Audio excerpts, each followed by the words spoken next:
Assalamualaikum warahmatullahi wabarakatuh. Nama saya Dela Egy Puspita Dewi. Di sini saya mau mempresentasikan PPT yang telah saya buat mengenai Orkom atau Organisasi dan Arsitektur Komputer.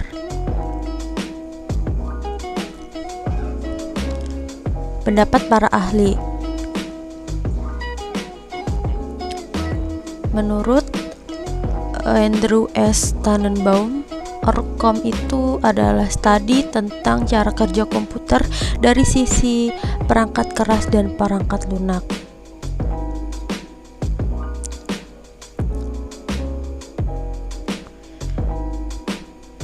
Dan kalau menurut William Sterling, Orkom itu disiplin yang mempelajari komputer, cara komputer dirancang, diimplementasikan, dan digunakan untuk memproses informasi. Dan menurut John L. Hennessy dan David E. Patterson, Orkom ini mencakup studi tentang struktur dan fungsi perangkat keras komputer ya, termasuk prosesor, memori, dan perangkat input-output. Nah, sekarang tentang bagian komputer. Bagian komputer ini ada yang pertama, paling dasar, casing komputer. Casing komputer ini adalah komponen paling luar yang sama seperti rumah ya. Casing merupakan tempat tinggal komponen PC lainnya. Jadi penting untuk bisa mencari cache terbaik untuk mendapatkan komponen yang bisa tetap terawat gitu. Selain menjadi tempat komponen, casing juga bisa melindungi komponen tersebut dari debu gitu. Dan yang kedua ada motherboard. Motherboard itu kayak mainboard yang merupakan papan sirkuit terintegrasi gitu, yang menjadi komponen utama dari sebuah komputer. Kalau fungsinya tuh menghubungkan seluruh komponen utama komputer seperti CPU, RAM, serta berbagai port dan slot ekspansi.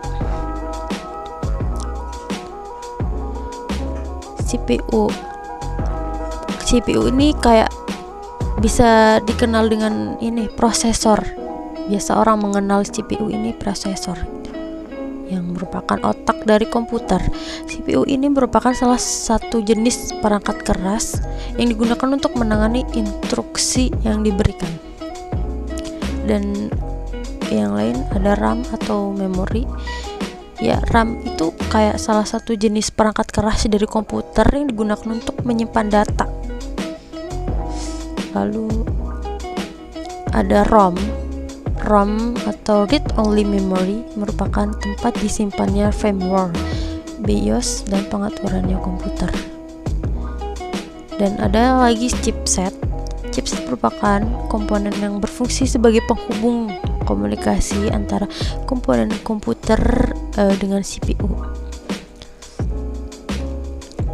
Nah, sekarang perbedaan komputer dari generasi pertama sampai generasi terakhir. Generasi pertama itu di tahun 40-an sampai 50-an, bahwa komputer itu masih menggunakan tabung vakum sebagai komponen utamanya. Ukurannya pun masih sangat berat dan besar, nggak efisien juga dibawa kemana-mana.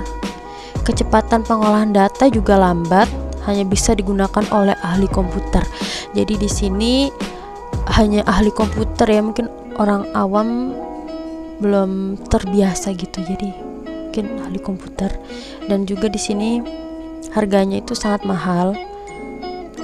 Oke, dari generasi kedua itu era 60-an sampai 70-an gitu, yang dimana menggunakan transistor sebagai komponen utama.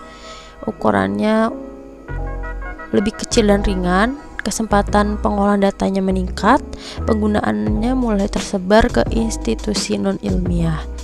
Harganya masih mahal sih, namun udah mulai terjangkau. Oke. sekarang dari generasi ketiga ya, generasi 70-an sampai 80-an gitu, yang komputer itu udah menggunakan sirkuit terpadu, terus ukurannya semakin kecil dan ringan, kecepatan pengolahan datanya juga cepat, udah munculnya teknologi pengoperasian menggunakan tampilan antarmuka, harganya semakin terjangkau juga. Dan generasi keempat ini 80-an sampai 90-an penggunaan mikroprosesor pada komputer, ukuran semakin kecil, kecepatannya meningkat, kemampuan grafis mengembang, semakin banyak digunakan dalam kehidupan sehari-hari juga, termasuk bisnis dan hiburan. Generasi kelima era tahun 90-an sampai 2000-an. Di sini sudah mulai cepat dan efisien juga, canggih, grafis dan suaranya juga lumayan oke. Munculnya teknologi CD-ROM dan DVD-ROM. Internet juga di sini sudah mulai berkembang dan digunakan secara luas. Dan yang terakhir di generasi keenam, yaitu akhir 2000-an sampai saat ini. Semakin canggih dalam kemampuan pengolahan data juga, multitasking dan konektivitas. Penggunaan komputer juga sudah merambah ke hampir semua aspek kehidupan, termasuk pendidikan, bisnis, hiburan, dan kesehatan.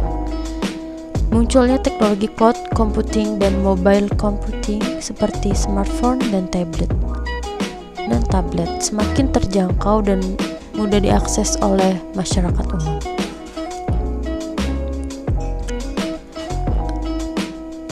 Oke, mungkin itu presentasi dari saya. Sekian, apabila ada banyak kata saya mohon maaf. Wassalamualaikum warahmatullahi wabarakatuh.